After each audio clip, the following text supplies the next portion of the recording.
You know what I was watching the other day? What's that, bro? Serenity. Let's talk about that. You mean the Bum, bum, bum, bum. Okay. You mean the 2019 one? There is another movie with the same name, right? That's the one you're looking for. The 2019 one. That's why I texted you last night. I'm like, we're watching the one with Fillion, right? I couldn't believe it when you texted me that because I'd never heard of another one, so I was thinking it's almost like texting me and saying, "Is this the Harry Potter with Daniel Radcliffe?" Yeah, the Radcliffe one. Well, yeah, of course. But I guess, and then I went to IMDb the movie, and that's when I figured out what you were talking about. I'm pretty sure it was on the same streaming service too. It was like right there next to each other. Ah, okay, yeah, that's a pain in the ass. But yeah, watch Serenity, bro. I did. It was pretty good. It was good. I mean, that was a joke. Obviously, we planned that. We've seen it many times. I got sick right after you left last time for like 2 days, and so I'm still recovering from that. Jeez. Yeah. That's pretty rough. That was like an old joke about like people calling in sick and then showing up the next day. It's like, that's crazy, 24-hour cold. But like, it happened. Oh, did you actually call in sick to work? No. Oh, okay. No, like you left on Saturday morning. I started to feel like my dry throat, and then woke up Sunday morning and it was pretty rough.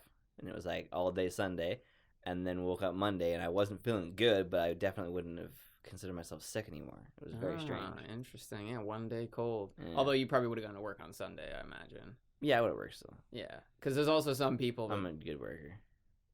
Yeah, well, you shouldn't always work when an sick. Even better man. Yeah, I am all man.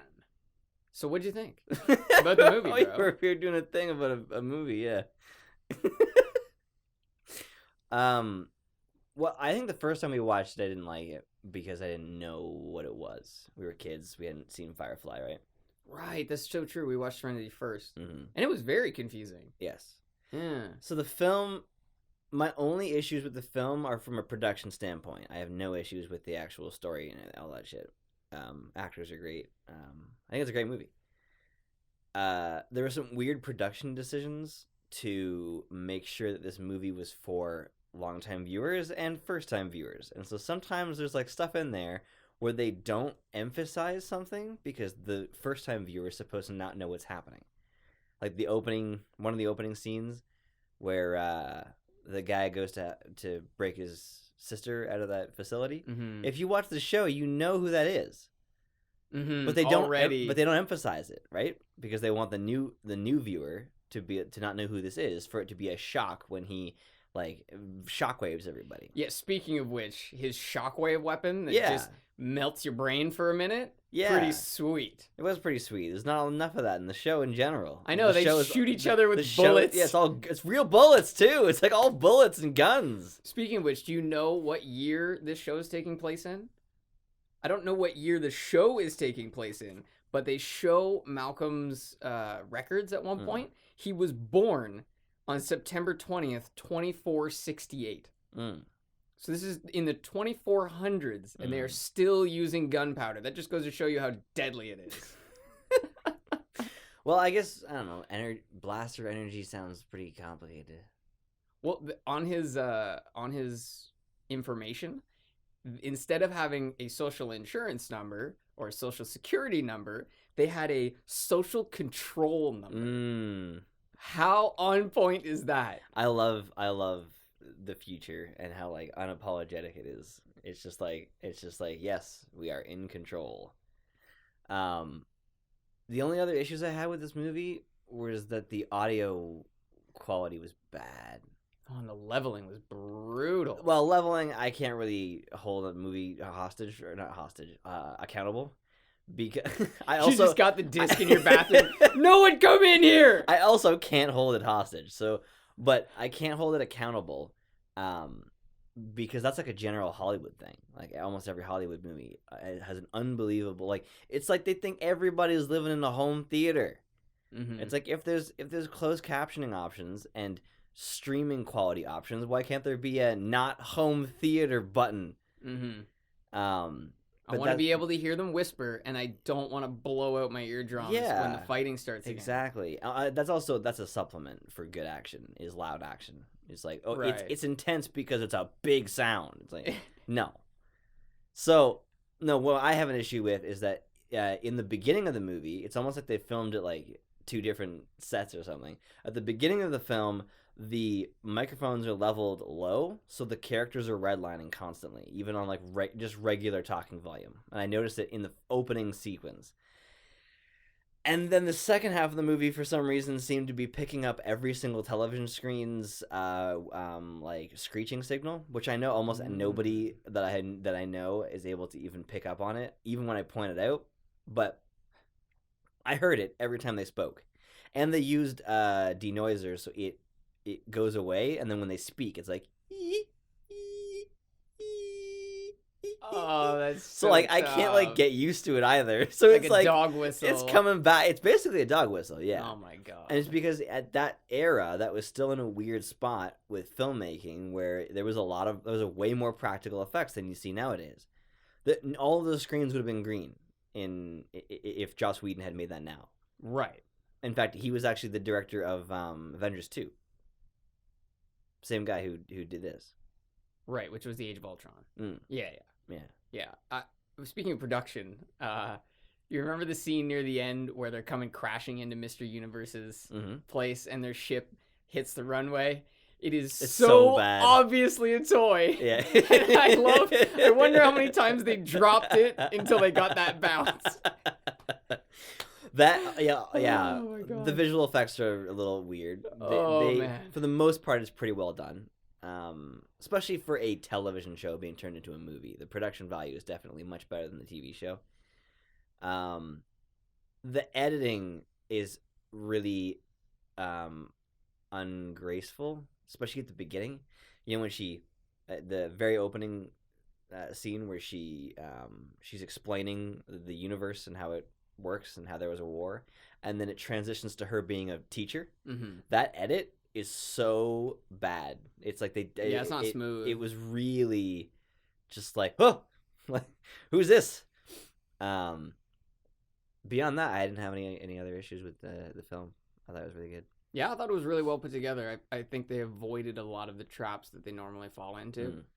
For example, Kaylee ends up getting with Simon, even though, and that to me made sense because they were basically on the cusp of it already in the show. It was very close to coming around, but they didn't do that thing where they're always like, well, we have to sum everything up. Shepherd Book must tell us what it was that he did with the Alliance, and we must get Anara and Mal together. We must do it for the fans. But instead, they just decided to make it a really long episode. It's essentially what it was, right? Well, it's also a conclusion. Like in a lot of ways. But the thing is, if you just watch the film, the Reapers don't really matter, and the fact that you find out what they are really doesn't do a lot. It's you certainly will connect the dot, but the Reapers are built up so much more in the TV show that when you find out what they actually are and where they came from, it actually makes it's a very nice arc. It's a really great way to end the series. Whereas the show ended on an episode that had nothing to do with the plot, as far as I remember. Yeah, it was the episode with Early. Yeah. Yeah, it was just any other episode. Yeah. Yeah. I do think that the Reavers are, in a lot of ways, the ultimate boogeyman, though. Because not only do they intend to rape and murder and all those things, they have no interest in, like, once someone's dead, they have no interest in attacking that person anymore. Right? It's not about killing people. That's not their goal. They don't care about killing people. They want to torture people. Well, they're all about aggression. Exactly. Pure aggression and rage. And what I even found was that the agent that's sent by the Parliament to track them down, oh god, I can't remember his name. The actor name is really hard. Yeah, it's like EY. Yeah, I'm sorry. And he's really good in this. Oh, he's fantastic. And he is kind of like the opposite boogeyman. He is the exact opposite of the spectrum, where all of his violence is for a defined purpose. He's extremely precise and super calm all the time. And super scary. Oh, yeah. Unbelievably he acknowledges what he does and how terrible it is. I love that. I have no doubt that what I do is evil, but I do it for a better world. Not a world that I live in, because there's no place for me there. I thought that the depth of his character was fantastic. And I love that in that scene, Mal had no interest in hearing him out, and he just cuts him off. He just turns him off. Yep. which I liked because normally you let the hero or the villain do the long narrative and then you have some sort of witty comeback. I really think And they he did just a good ends job it, with yeah. Mal's character in this. Yeah, yeah. Although everything in this was ramped up to 11 because they didn't have time, right? In the show they have time, so they can have Mal deal with one thing in one episode and another thing in another episode. But it was just like one fucking thing after another in the movie. Just one hard felt decision. Like they still kept the like the acts were very nicely The put parts together. of the movie. Yeah. I just mean like the three like dividing sections of a movie. It's usually like act 1, 2, 3. Mm-hmm. The plot was fairly simple, and the places that they go aren't like they don't go to like 100 places in the movie. It's like the first planet that they go to where they encounter the Reapers, and then where do they go after that? They go. No. They first go to collect their prize, right, from Fanti and Domingo. Yeah. Fanti and Domingo. Yeah, I'm pretty sure those are their names. Because remember, he says, I think hi to Fanti, and Fanti goes, "I'm Domingo. That's Fanti." And he goes, "No, you're not." Wasn't that after that? Did they go to Shepard's books first? Because I didn't think they did. I thought they got paid. I just said it was super simple, and neither of us can recall No, I'm pretty sure that's what happened. So they go to do the job where they Right. encounter the Reavers. Then Right. they go to get paid by Okay. Fanti and Domingo. Then they have to go to ground because of that craziness that happened in the bar. So they go straight to Shepard Book. From there, they go to see Mr. Universe to see if he has any information. And from there, they go to the planet, don't they? no. Then from there, they try and go. What do they do next? Because they eventually go back to Shepard. Oh, then they go to Inara. So they go to Mr. Universe. This is great. This isn't quite as simple as I remembered it. Yeah. So I guess maybe to me, like the important ones were like the place that they go for their big last job. Shepard's Haven, Mr. Universe, the planet, and then back to Mr. Universe. It's Right. like the main. And there's just the one stop to get Inara. Right. And the fight scene with Inara and the bad guy was fantastic because like Mal's getting fucked up, the other dude's getting fucked up. Every so often he's just like slapping Inara to the floor. Like I love how she was part of it. She just wasn't just like off in a corner. Oh yeah, exactly. And he had no problems kicking the shit out of her either. No. And sexism seems to be dead in 2400. Oh yeah, there's no room for sexism in space. No. And we're all equal in space. Everybody gets bitch slapped the same way. I really like the fight between Mal and that agent. It was really, truly a meeting of the dirty world and the clean world. I love how he just straight shoots him in that tent scene, like because that's Mal isn't really supposed to. He's like the nice brigand. He's the nicest of the bad people. He's still gonna steal from you. He's just not gonna kill you in cold blood. Or he might kill you, but he's not going to rape you. Or okay, because if he has a reason to kill you, he'll kill you. Right, but it's usually because you're gonna try to kill him. Usually, yeah. Yeah. I thought it was kind of weird. Jane is a character that kind of seems like he's always about to be bad, and he just doesn't. And it's just like he just like fell into the right crew, I guess. And the movie takes a very dark turn. Like that's like the moment where the whole movie becomes dark is when Jane says, well, maybe I should be running this ship, and just starts pushing Mal. And it's like, well, how many people did you lose in the war and shit like that? And that was like, that's the moment where like, then they go, isn't that when they go back to Shepard's place? I thought they'd already been there. I think. Oh, okay. So that was the part. Yeah. But this movie is darker than any episode of the show. Yeah. Much However, darker. They do always get the comedy in. Because in that scene, he says, "Do you want to run this ship?" And when Jane says yes, he basically just says, "Well, no, you can't." Yeah. He doesn't have an answer. He wasn't expecting the bluff. Well, that's the joke right before the serious thing, because then it gets serious and Yeah. it doesn't go back to not being serious. Yeah.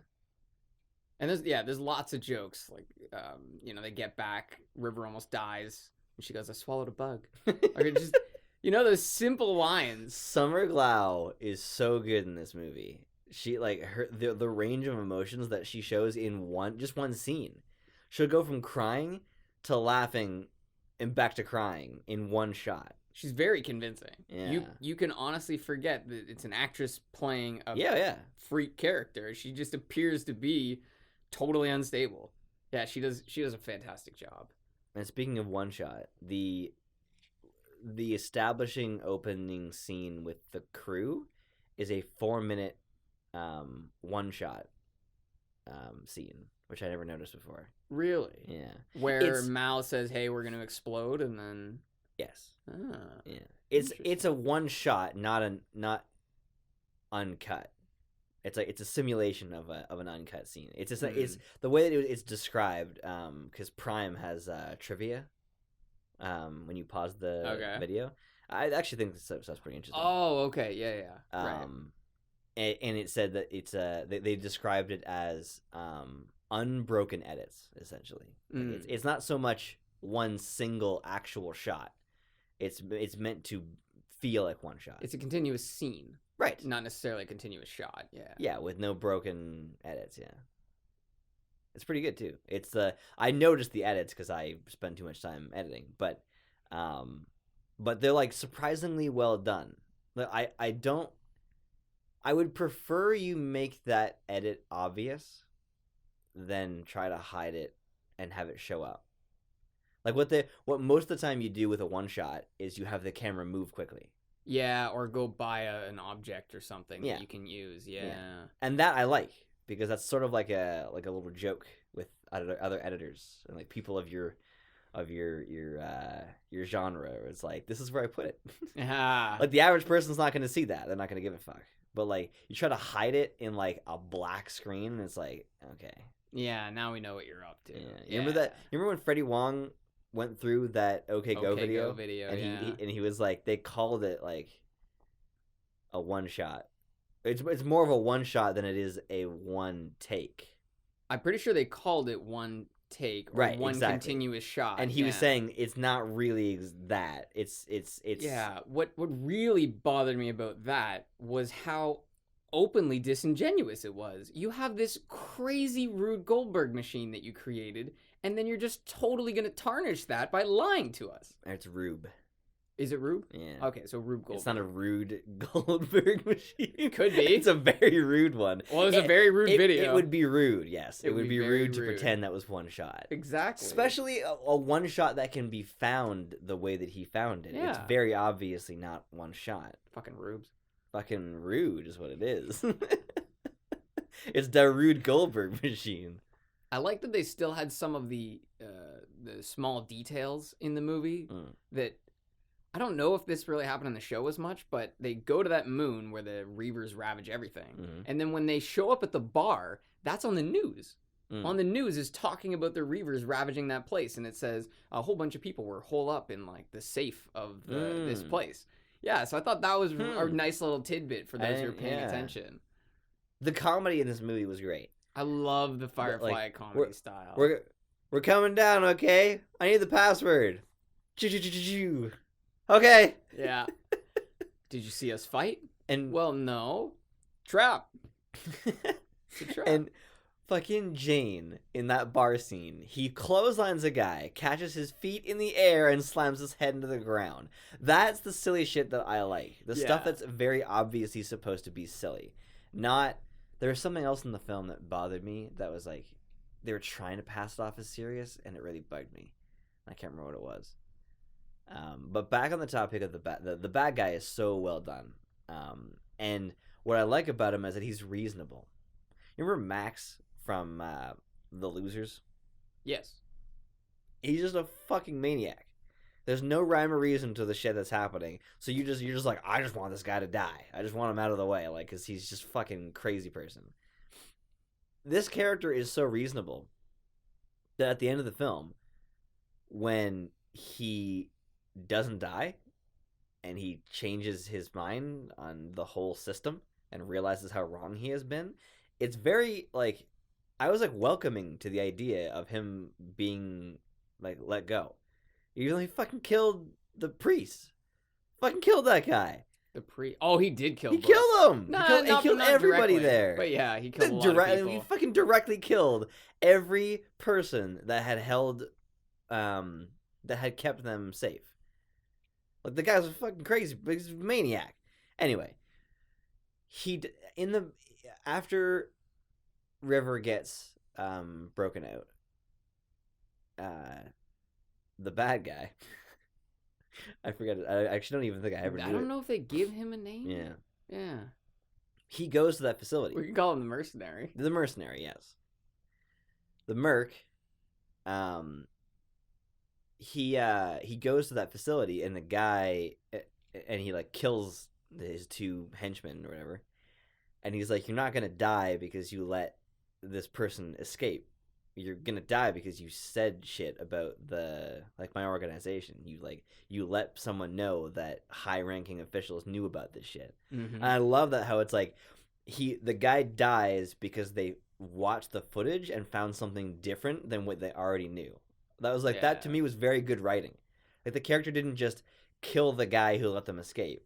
He even like very reasonably says her brother spent years and all of his resources building a crew of people to make her escape. Like, nobody should be blamed for that shit. He was like way too prepared.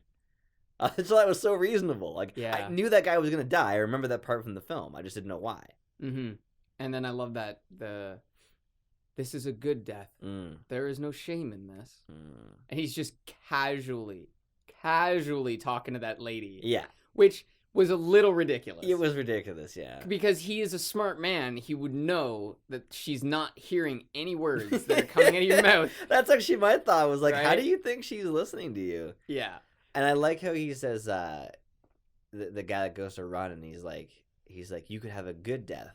He's like, would you have yourself like assassinated in your sleep or something like that? That was weird. Yeah, that was a really sly thing to slip in there. He was basically saying, I'm going to perform a mercy for you by killing you now. Yeah. Speaking of the scan, they didn't have security footage. They had a 3D scan. That was the part that bugged me. That's what I was mentioning earlier about you trying to pass off something serious. They took the shot, the cinematic shot, and we're like, this is the camera angle they had, like, in the elevator shaft. This like perfect downwards, like, looking up shot. Well, because they freeze the scene. Yeah. And then transition into the camera work. And they're saying, like, yeah, we had, like, a full-on camera shot.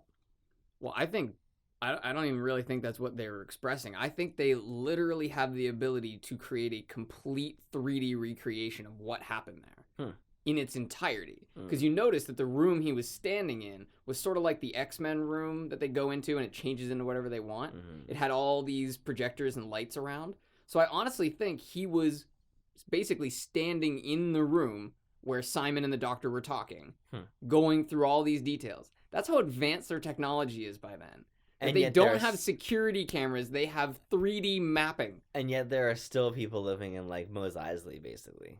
Well, you pointed this out to me when I was saying that the best thing we can do is try to escape the planet because resources are more abundant. You said as soon as we leave the planet, all bets are off as far as regulation goes. Oh, it's the Wild West again. It is the Wild West. Except it's probably never going to be, like... It will never stop being the Wild West. At that point, if we have the ability, like, let's say something like... I got that idea, that Wild West concept from Dark Matter. Because a lot of people in that show have a light speed. At that point, you could travel for several of your years in light speed and then just jump out randomly and then just pick a spot. And you've now so far away from civilization that you would be your own civilization. You could basically trust that no one would ever find you in the universe.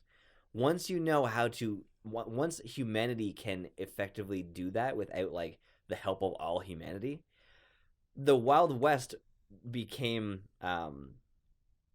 tamed because it was a finite space. It eventually had to fill up with enough people to have enough law enforcement and rules and buildings and all that shit to eventually turn into the United States. Mm-hmm. The universe has no. It is actually expanding as we're going along time. And if it were ever to get to the point where the entire universe were policed the way the entire planet kind of is, it would be not even millennia. It would be millions of years before we were able to do that as far as cultivating everything. But even then, like, trying to police a space like that. Dude, even now, there's places in the States where they don't really go. Mm-hmm. Right? Oh, yeah. Like, there's places out in the middle of the desert where cops rarely ever tread. And there's countries that don't have law enforcement. There are downtown areas of certain countries where the police don't go. Right. Well, we talk about countries as being states. Like, there's the state of Sweden and there's the state of whatever. Out of the 200 plus countries that are on this planet, only like 50 of them are actually legitimate states. Like a lot of countries are really unstable and don't have this sort of central alliance control that you see in this. Right?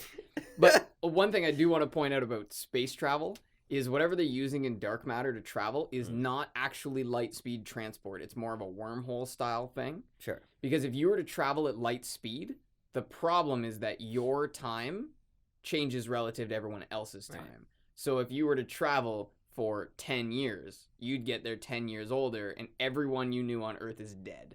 100%. It would have been hundreds and hundreds of years. So whatever they have in dark matter that allows them to just portal around. I mean, they're calling it light speed in the show, though. They even refer to it as sublight when they're moving around normally. Really? Yeah, they call it sublight.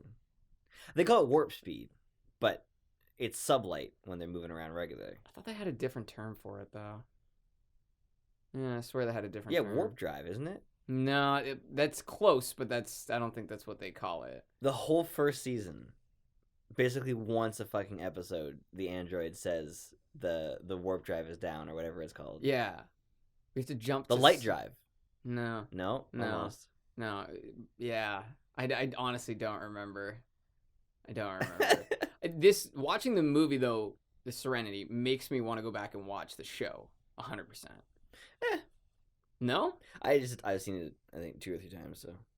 Okay, yeah, I have too. It's just makes me want more. I just remember, like, I'm not crazy about the format of each episode being its own story, like the way that they wrap up each episode. Really? Yeah. Okay. I can see that, because none of them chained into each other, really. Right. Yeah, I prefer the format, because, like, that to me is, like, the primetime television format. I prefer, like, the Stranger Things format. You know, it's like each episode builds towards the next one with a finale and all that stuff. Where it's just a 10-hour show. Yeah, whereas 10-hour movie, sorry. Whereas with something like Firefly, it's like, this is the episode where they hold up in the desert.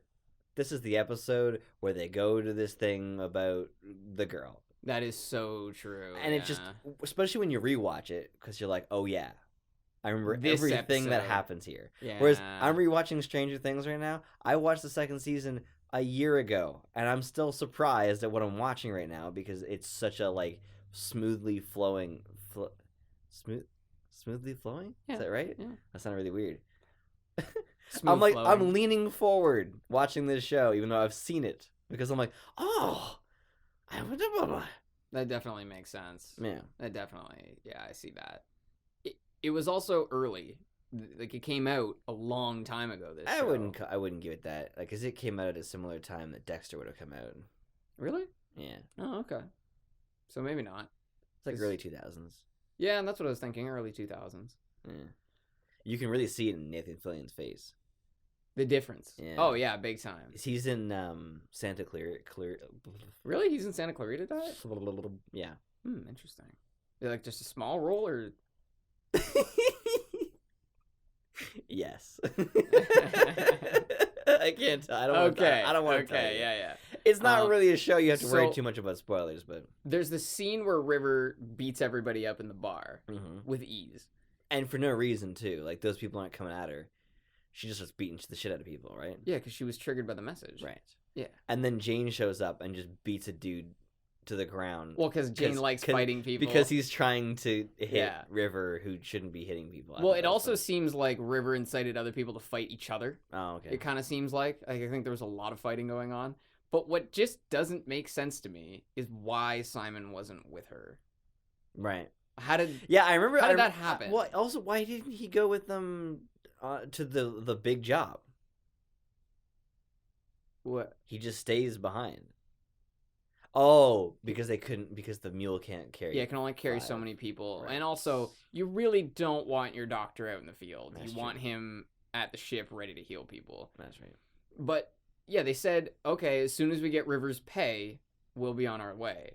And then they leave before they get River's pay. And then they separate so that River can go to the bar first. And then Simon finds her probably a minute and a half, 2 minutes later. Oh yeah, why does Simon show up? Probably hears the commotion. But Weird. to me, that just, maybe she snuck off. But it just seems like Simon wouldn't be that distracted that she'd be able to sneak off for that period of time. You know who he reminds me of? The brother? Who? Jace. From League of Legends. Really? I feel like he would play Jace in the League of Legends movie. He could. I imagine Jace is being taller than Simon. Well, it would be CG because he'd have like a crazy suit anyway. You don't have to worry about that. Yeah, maybe. Tom Cruise is smaller than every woman and he's ever been on camera with. That's a great point. Yeah, forced perspective and all that jazz. Yeah. No, that's actually just it's called a box. It's much easier to do than forced perspective. It's true though. The best is where you see him standing next to Ving Rhames, who's 6'2". I think there's a Vine where this dude's he's filming a guy who's reporting on something, and he's standing on a box, and the dude's yelling at him. He's like, "Look at this guy! He's standing on a box." One of my favorite points of comedy in the movie is when River does this crazy attack at the bar, and then Simon's talking to her back on the ship, and she's all confused trying to tell him what Miranda is. Yes. And he just looks at her and he goes, "Am I talking to Miranda now?" The look she gives him is fucking priceless. But also, it also indicates that she's not crazy gone. Yeah. She's not just like a husk of a person. She's just dealing with extreme trauma. Yeah, exactly. I thought that was beautiful. Because just her total disgust for him at that particular moment was really funny. Those were the moments that made the movie lighthearted, despite the fact that it is horrifying. The whole thing is horrifying. The fucking scene where they drive through Reaper territory and the collective screams of humans through the radio, that was great. And it kind of bugged me that they didn't have that sound on the way out. Well, no, because Wash turned it off on the way in. Oh. He even says, "Wash," and then you hear the click, and there's no more screaming. Oh. Yeah, that's why the screaming stops, because they turn their mics off. So they don't need to hear that. But why did they have to hear it on the way in? Well, you probably have your mic, you have an open stream. Oh. They weren't expecting. Yeah, but they just keep listening to it. They go through the whole thing. No, they turn it off halfway through the. Do they? Yeah, absolutely. So they're going through, and they're hearing these horrible noises, and then he tells Wash to turn it off. He does. You stop hearing the noises, and that's when that ship shines the big bright light on them. Oh. Yeah. So they don't listen to it the whole way. Oh. I think because at first they were trying to see if there was any legitimate chatter, like them talking to each other about real things, not just broadcasting the screams of the damned. Yeah, and so I thought it was really weird about the they depict the Reapers as being intense zombies with guns and knives and shit. But they built different ships. Those aren't just ships that are added shit to them. They look completely different than anything else in the movie. It's almost like they actually built those, but they'd have to be somehow organized enough to do that. Well, you say they're not like anything else in the movie, but we only see one ship that's not an Alliance cruiser. We see Serenity, and then Alliance ships. I guess they could have stolen someone else's. Let's say we go to a third world country, and all the police officers are driving around in whatever Toyota Frontiers. Would you really expect the militia they're fighting to all be driving Toyota Frontiers, or would they have old ass pickups, right? Interesting. So I think most of those are just stolen from various places. But I think like it's just kind of unbelievable how organized they can be, even though in person they're a completely different set. I don't know if they're organized though. They are though. They're in they go back to a one like big territory and sit in like a formation. Well, they're definitely not in a formation. For sure, they're not in a formation. They're all in random orientations and just floating around each other. Interesting. Well, I think it's the same. Like, look at the Dothraki in Game of Thrones. They're not a particularly ordered society, but they have one place they all come back to congregate. Yeah, but these characters, like the Reapers, don't even speak words. They don't seem to. They scream and yell. It seems like there would have to be some sort of explanation as to like some character who's not a Reaper, who is like the commander of this entire fleet, who has somehow through like sheer strength got them to rally behind them. I still don't see why that's necessary. So the Reapers start on Miranda, which is quote unquote in the corner of the universe. Right. And then from there, they go and murder people and then come back to a place they know they're not going to be attacked to torture and kill those people and then go out and raid again. And how is it that they like know how to drive stuff? It just feels like the way that they're presented, they seem like grunts. Like, how is it that they have the technology to maintain ships and fly after people? Right. You imagine the guy sitting at the wheel. And he's like, as they're like driving along. And the vehicle's like going everywhere. That's what I'm thinking, is like, they just seem like very coordinated vehicle-wise. That's true, and like they drop all their guys down from the ships. Yeah, like SWAT members. Like, it just feels like they should have been like jumping randomly off of like the. At the same time, though, we just don't hear the Reavers talk in the movie. Yeah. They talk in the show. Do they? Well, that character they meet is a Reaver, the guy who's cutting on himself. Oh. Remember, he sees the Reavers. So this is one of the interesting things. The Reavers were originally made through this drug that was administered to the population. Right. But all Reavers that followed that were actually born through the acts of the Reavers. Turning other people in the society, essentially. Yeah, but the original ones had to get on ships and leave Miranda. Yeah. There was lots of ships on Miranda. They said they flew over many major cities. So I guess the aggression doesn't actually make them less intelligent. It just increases their id to the point where they have no control over, like, charging at somebody with a gun. Yeah. Interesting. I think it's the same as you can have like someone who's crazy addicted to drugs, but they still drive their car around and you know, they still go and do things. They're not completely immobilized by that. And I would also imagine that a lot of these ships they got were already on Miranda. Right. Because 99.9% of the population all died. And there's like so 30 all million of their resources, people. Yeah, exactly. Every resource goes to the 0.1%. So they were suddenly resource rich. Right? So finding ships and setting up a raiding party wouldn't actually be that hard. Yeah. Yeah. What was I gonna... Something about the Reavers. Yeah, they're freaky. They're very freaky. They are. The scene when they go to Miranda and there's all the dead people, and then they do this shot that like zooms up to River, and it sounds like a guy coming after her, and she turns around and there's nobody there. I thought that was really good because she can feel shit about to happen. So like it makes the viewer feel like her. Yeah, it makes you on edge. Yeah. What I didn't appreciate though was they go into that ship, which for some reason was crashed through a wall. Seemed kind of weird. So they go to the ship that has the distress beacon, right? And it's like crashed through a wall.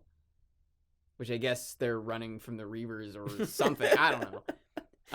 That lady, by the way, is doing very well acting-wise. The one who plays the doctor. Yeah, she's been in quite a few things. Yeah, she's in a lot of shit now. Well, so she says people stopped doing everything. They stopped going to work. That kind of bugged me. Even though they all died at work. Right? So that one confused me a little bit. Wait, but what bothered me is like the only thing that killed all these people is not eating. So it really doesn't matter about all the other stuff they didn't do. Yes, exactly. That's what killed them. Was then yeah. They didn't die because they weren't like resetting alarms and shit. They died because they didn't eat. What was really interesting is that they would just sit there. It didn't stop them from breathing. It didn't it didn't kill them. It just kept them from keeping themselves alive. It's really creepy. What I liked about that part of the movie is that I remembered, I misremembered that as them releasing two types of things, or two types of drugs. One causing aggression, one causing... Yeah, I forgot that it was actually 10% of the population had an adverse effect to it, which actually makes a lot more sense, that like the different people's different biology, especially 2,400 years in the future, how many different versions of human beings there could be, would have a different effect. The same way that in every zombie film, there's people who are immune to the airborne virus. That's always how it goes, right? Oh, that's so true, because they're all the immune ones. Yeah. What? Just an example out of what you said. That is how stats and figures often get blurred. It's a tenth of a percent.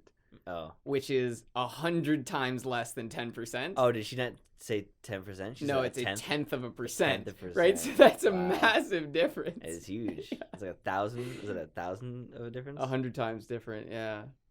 Yeah. But there's also something about River where she's pretty much Daredevil in a way. Like, she has these senses of things that are going on around her. Mal's sneaking up on her, and she's already got a gun on him behind her back. And another example of the humor when he says, "You might as well shoot me now." Yeah. She calls his bluff on it. Oh my god. Also, Mal mentions, he says, the Merc guy says that you are the albatross or something like that. I'll be the albatross for one more day. Exactly. And then Mal says, as far as I remember, it was when the albatross was killed that all the bad things came around. And then he goes, yeah, that's right. I read a poem. No, you didn't just read a poem. You read a poem from 2,400 years ago, bro. That was from OG Earth. That's a really old poem for these people. OG. Right? For us, that poem's old. There's no way they would have read that poem, I feel like. It's plausible, I guess. It's plausible, sure. What year was Shakespeare? I don't even know. Oops. 1700s? 1600s? 17. Okay. That's not as much as I thought.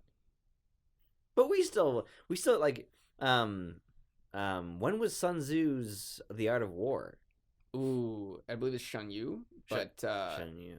A long time, at least 1,000 years. That was like Mongol, right? Yeah, he was a Mongol. That era. Yeah. Well, Shen Yu was Chinese, I believe. Oh, but it was during the time of the Mongols. During that era, yes. Yeah, that was pretty fucking. They've mentioned it. Yeah, they read The Art of War in Marco Polo. The characters had read The Art of War in that time period. Yeah. That's one I would be interested to read. Which at the time was like contemporary work. Yeah, seriously. Have you heard of this guy? He's great. He's like knows how to kill people and stuff. I also want to read the memoirs of Miyamoto Musashi, who's one of the most deadly swordsmen of all time. He was a samurai. And he would do crazy things like he would just show up to it. He would schedule a duel, and then he would show up 4 hours late. So the other person was just all flustered when he got there, and he would just murder them. Wow. Yeah. That's brutal. I'm interested to read those types of things, though, for that reason.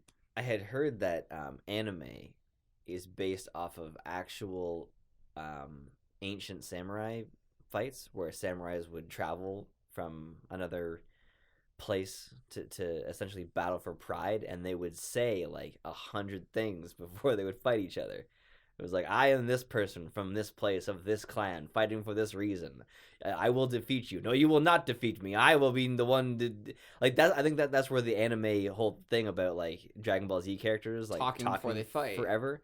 I'm pretty sure it stems from not pretty sure. I've heard that it stems from that, from like an ancient like respect thing where they started by talking for a while. And Mal is the complete opposite. You're unarmed? Good. He just shoots you. Bam. Yeah. I noticed that Mal seems to be the one who has to bear all the burdens for the most part. He's the one who has to make the hard decisions. And then he goes real boss-like when they show up to Shepard's place and everybody's dead. And he doesn't explain his fucking plan. He just tells each individual what their part is, which kind of bugged me. They all knew what he was doing, though. Right. They knew exactly what he was doing, because Zoe even says, you plan to turn our ship into an abomination. Right. But the way he does it, it's almost like he doesn't respect the group decision. He's decided in this moment. He doesn't respect the group decision. That how he feels is more important than how anybody else feels. That is how it is. He even says that in so few words. He says, "This is my boat. What I say goes." Right. This is your if you don't like that, this is your last port of call. As in, stay on this fucking desert planet with 30 dead people. If you want, or follow me into hell. Yeah. There's not too many great options here. I also think part of it is he doesn't want to say it out loud. He doesn't want to say, we're about to fly through a Reaver minefield to a potentially... I've been calling them Reapers this whole time. Yeah, the Reavers. I mean, Reapers are the similar. Dead, Yeah, very similar. Yeah.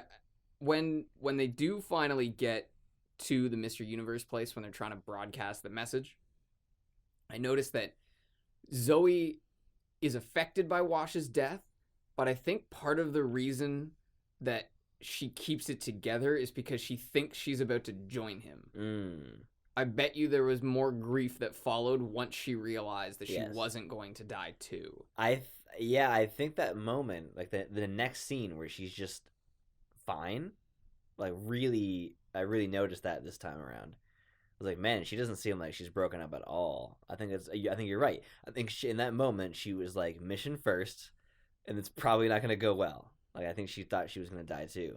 What she even says to Jane, right? You think any of us are getting out of this? Yeah.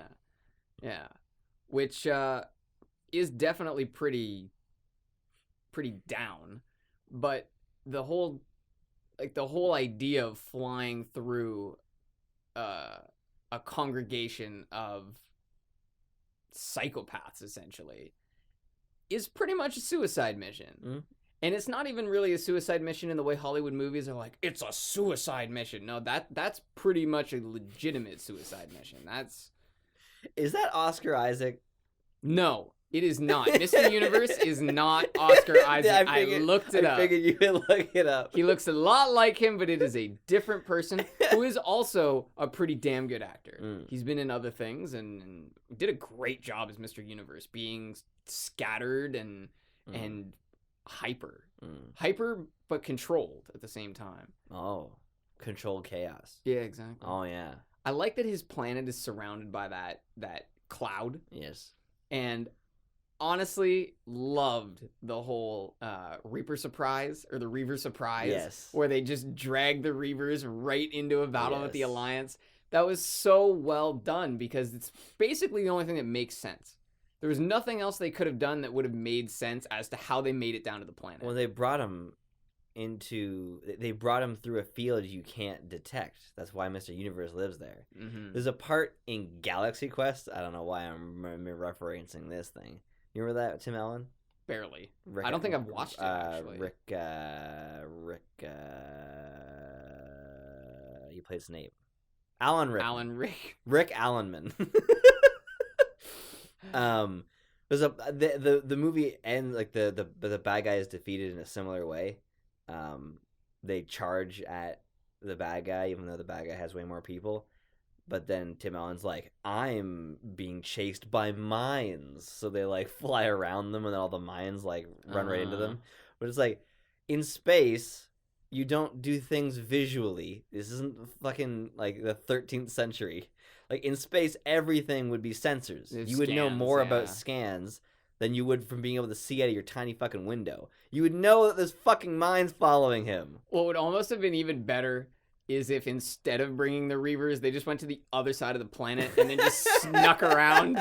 Because they weren't guarding any other part of the planet, They were like, all right, Right, that's the way they're coming from. Yeah, exactly. Like there was a highway that they're waiting for them to come down. There probably would be though. As far as like light travel or space travel, like there probably would start to be like almost a highway, like a prevailing, like not a prevailing wind. What are the streams in the ocean called? The ones that are strong. What? The main streams in the ocean. They yeah, I don't actually. The prevailing streams, we'll call them. Sure. Yeah, the ocean currents. Yeah, sure. There would be that though, probably in space, because there would be similar like transportation routes and the certain. I don't know why. There wouldn't be though, because on Earth we have to put infrastructure in place to create a path. Right? We build a road. What was the other example you had? A river or something? Yeah. Or the ocean. The ocean. But there's mass in the ocean. There isn't mass in space, or at least not in the way that we traditionally think about it. The reason you get currents is because you have differences in temperature, differences in pressure, and that causes the liquid to move from one place to another, and over time that creates a general current. Whereas in space, it's just fucking empty. I didn't mean there would be actually like prevailing winds. I mean like it's a natural formation based on things happening many times the same way. Right, but that's what I'm saying. They set up there because they expected that, like normal, Mal would take the shortest distance from where he was to where they were. And what I'm saying is that if you had two or three major planet civilizations, you would see a perfect like line A to B between the three, and it would essentially be highways in space between different planets. Definitely. Yeah, and there would be vehicles probably traveling with each other to avoid crashing into each other. Right. Oh, and there's definitely they would have to have some sort of regulation on all that. Like I think they even mentioned in one scene that if they try and like jump to light speed, this might actually be in Dark Matter, but in one of them, if you try and jump to light speed while you're in the atmosphere, you can actually set the atmosphere on fire. So there's got to be some regulations on what you can and cannot do. That fucking scene. People are so critical of the 8th Star Wars, but I like the whole movie, but that scene where the lady is holding down the entire ship, and like the Empire is trying to destroy it, and she goes to light speed in their direction, and it splits everything in half. Fucking movie. That was a great movie. That was a really wild scene. I think that was a bandwagoning situation. Some people started saying they didn't like the movie, and it just became like a big thing, like hating Nickelback. Like a meme almost, yeah. Basically, yeah, it happens. One thing I really liked near the end of this movie was that once Mal makes it down to where he has to plug in the program to send it out to the world, even though he had to climb to get there, this little like bridge opens up for him, like he just fought a Mario boss, and now it's giving him the way out. And he knew. He was like he was waiting for step on it. Yeah, it's so weird, especially because how would that other guy have gotten there? He wasn't particularly active or agile. How would he have gotten down there if he needed to? Not the mercenary. Oh, Mr. yeah. Universe himself. Mr. How would he Universe. have used that relay? It was an emergency one. Yeah, so it must have just been for Hard to just get in to. case. Yeah, hard to get to. And that battle with the Merc is awesome. It is, but is there any indication that or reference or foreshadowing that Mal had a nerve removed? No, that's completely random. Because it's just I just don't like how he beats him in that way. Yeah, I see. By random chance, almost. Yeah. That's it's just like he didn't get out of that. Yeah, that's a pretty good point. And at the same time, that's not really a thing. Well, he also reacts to it as though it's working. Well, yeah. Why wouldn't you? Because it worked perfectly. No, because it wasn't. What do you mean? He hits Mal's nerve, and Mal acts as though it works. Yeah. But it doesn't.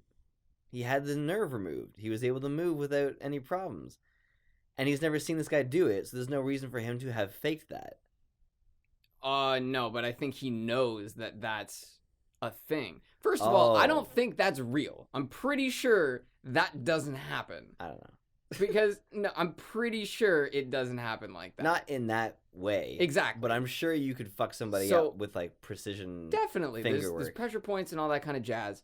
But it seemed pretty obvious that this was like a thing this guy knew how to do, and it's probably something Mal has seen in the past somewhere. Right. Right?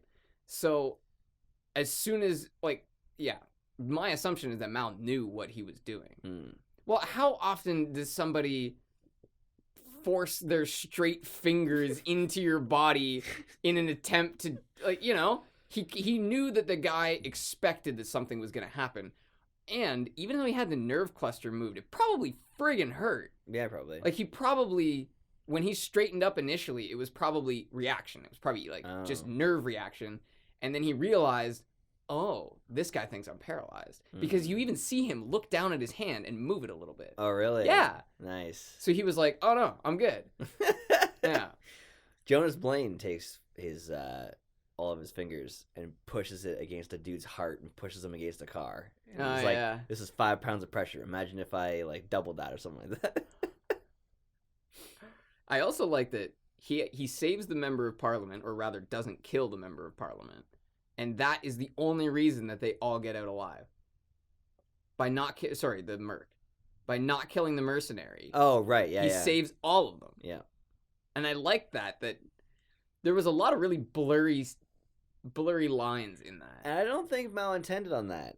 I think his point was to actually he was trying to actually torture this guy more than anything, yeah. By leaving him in like a horribly painful physical state watching the reality of what he's been killing people over, right? Mm-hmm. I think his intention was to actually just to fuck with this guy as much as possible instead of just ending it quickly. Yep.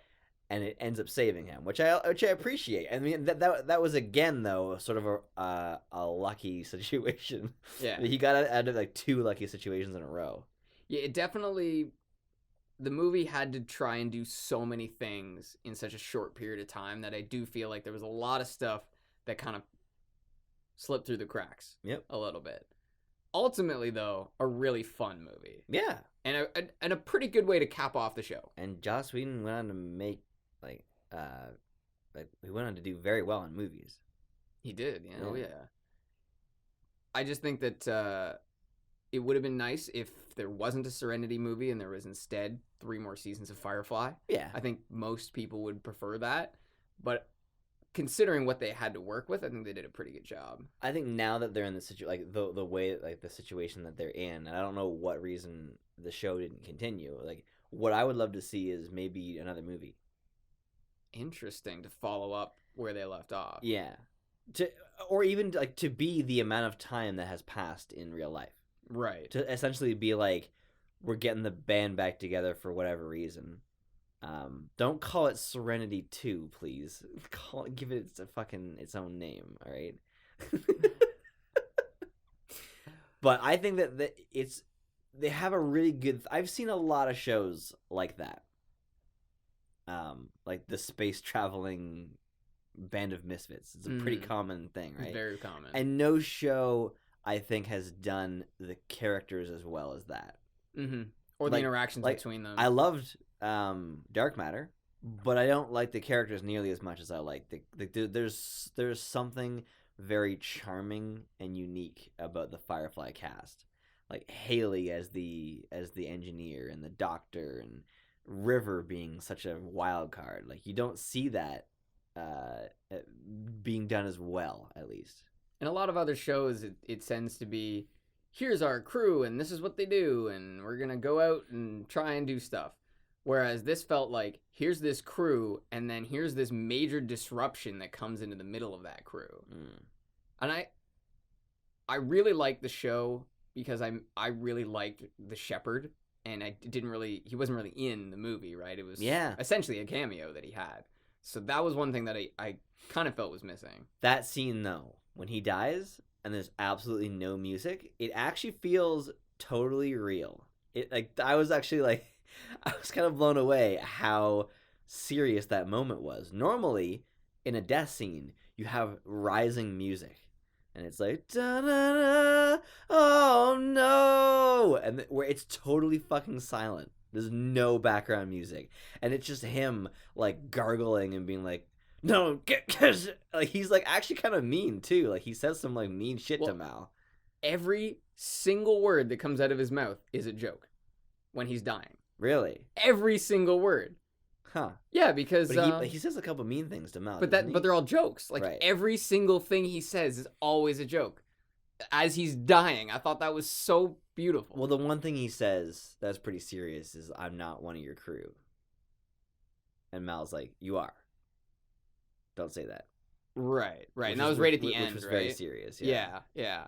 Because what does he say to him? It's like, "You're doing okay," and he says, "I've been better," or something like that. Like everything he said was hilarious. It was very interesting that in his final moments, he was still bantering. Yeah. Right? Something I really like about the world in this universe is that there's so much more nuance to this world than most other ones. You jump into dark matter, and they only really tell you about the world as much as it's necessary for each individual activity that they're doing. Whereas in Firefly, you know quite a bit about the war, which is sort of the underpinning of the entire society. Very much the same way the American Revolutionary War has a huge underpinning to the American people, right? I'm pretty sure that was very intentional. The Civil War element, like, but except it's a reversal where we're supposed to agree with the rebellion rather not than the winners. Yeah. Exactly. Well, actually, no, that would be the American Revolutionary War, not the Civil War. Yeah, sorry. Yeah, no, it's not. It's Yeah, the the same Revolutionary War. situation. And I but really they even call them the Browncoats. Yeah, but that's not. It's gray and blue. I know, but it's like it's a reference though. And it definitely it's something is. coats. It's like that is like so a true. direct reference. Yeah, well, because then that's as old as time itself, right? Right. Because not time itself, but that's as old as even the wars before that, because they were always the redcoats out of Britain, right? I just like that they have. It's Portuguese. That's the language that they speak, right? Oh, really? That language that always sort of slips its way in whenever they're swearing or just in Goram. Yeah. That shit is so funny. Yeah, that keeps any serious moment from being too serious. Yeah. He's like, "Move the Goram boxes." Yeah, move the Goram crates. We have a spice in my cabinet called Garam Marsala, and I always call it that Goram Marsala.